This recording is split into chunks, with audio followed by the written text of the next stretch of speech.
L'auteur togolais Gustave Akakpo, présent aux Francophonies en Limousin, assistait à la mise en scène d'un de ses textes intitulé « Arrêt sur image ».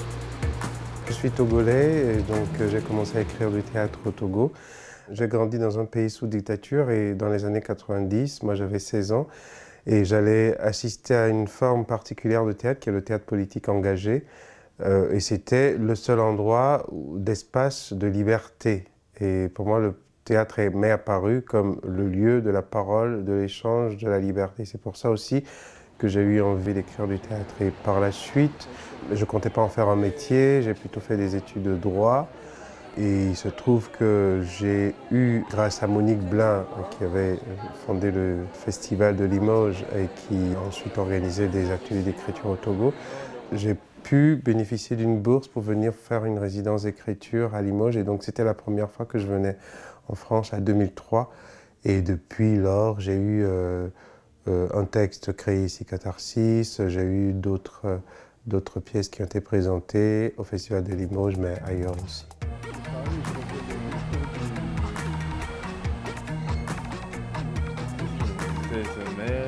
C'est un festival qui est ouvert sur le monde francophone. Bien sûr, il y a des festivals internationaux qui invitent des artistes de par le monde, etc., etc. Mais on a quand même cette particularité de partage d'une langue et d'un espace immense.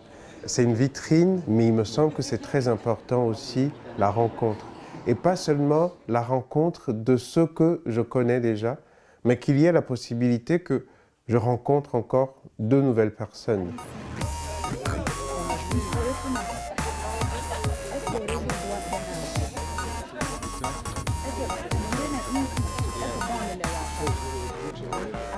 Arrêt sur image est un texte qui parle à la fois du rapport d'un homme à son père et qui parle aussi d'immigration clandestine. Je n'étais pas parti en écrivant ce texte en me disant je vais parler de l'immigration. C'est venu comme un jeu de mots qui a donné. C'est-à-dire que finalement, c'est le sujet qui s'est constitué. C'est une époque où moi, j'étais traversé par ces images-là. Je ne me suis pas dit, je vais en parler. C'est venu au moment de l'écriture. Les filières clandestines, mais qui est-ce qui les crée? Si ce n'est la prohibition de mouvement. Et toute prohibition rend illicite l'objet sur lequel elle se porte. C'est normal. Et les télés de là-bas qui pondent des images paraboliques dans la tête des gens d'ici. Mais pourquoi ils ne fabriquent pas une loi anti-télé?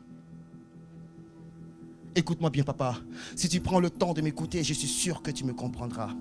Tu vois, moi, les gens d'ici, j'essaie quand même de les comprendre. Ce n'est pas normal qu'ils n'aient droit qu'aux images. C'est un texte qui a deux dimensions. Il y a la thématique de l'immigration clandestine, mais c'est aussi de donner une figure humaine aux passeurs. Non pas dans l'idée de défendre un passeur clandestin, mais je trouve que c'est une manière trop malhonnête pour les politiques ici de se décharger sur les filières clandestines et de dire « oui, on va faire la lutte contre les clandestins », mais on oublie les incuries de notre propre politique. Et c'est aussi ça qui est intéressant pour moi dans la pièce. Certains finissent prêtres, aident leurs prochains dans le passage dans l'autre monde, perçoivent dîmes et offrandes. Moi, j'accompagne mes prochains vers une terre plus clémente. Enfin, c'est eux qui le disent. Je prélève ma part d'offrande. À la différence, je ne promets pas un paradis hypothétique que personne n'a de ses yeux jamais vu. Enfer ou paradis, je mène vers un monde bien réel. Je ne suis pas un spectateur vierge. Je connais le texte, je sais ce qui va se passer, je n'ai pas de surprise.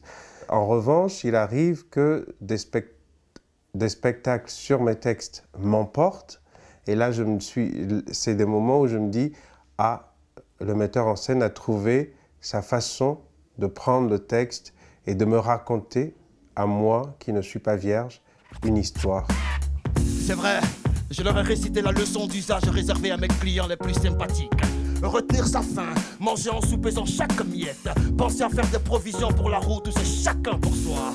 Se retenir et attendre. Mais qu'est-ce que l'heure pour celui qui a tout quitté et qui ne sait pas à quoi ressemble réellement l'autre côté. Ah, ah, ah, ah, ah, ah.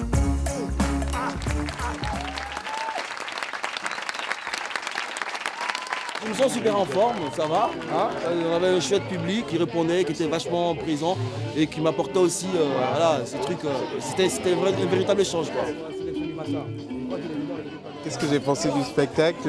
Au début, je pensais, et puis à un moment donné, je ne pensais plus. J'étais avec le comédien et c'était lui, et j'étais plutôt amusé de comment il arrivait.